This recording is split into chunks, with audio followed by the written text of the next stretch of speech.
ইংরেজিতে কথা বলার জন্য আমি ৬৬টি স্ট্রাকচার দেব। এর মধ্যে রুল 1, কোনো কিছু প্রয়োজন বোঝাতে আমরা নিড টু ইউজ করব। তাহলে সূত্র কি? সূত্রটা হলো subject plus need to plus ভার্বের first form. For example, I need to learn English. আমার ইংরেজি শেখা প্রয়োজন। Second, I need to buy a book. আমার একটি বই কেনা প্রয়োজন। Third, I need to help him. আমার তাকে সাহায্য করা প্রয়োজন। I need to do the work. আমার কাজটি করা প্রয়োজন। I need to read the বুক।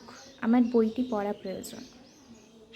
তাহলে কোনো কিছু প্রয়োজন বোঝাতে যেটাই প্রয়োজন বোঝাবো তখনই কিন্তু আমাদের নিড টু এটা ইউজ হবে। ওকে, আজকে এই পর্যন্ত, পরের রুল 2 দেওয়া হবে। সাথে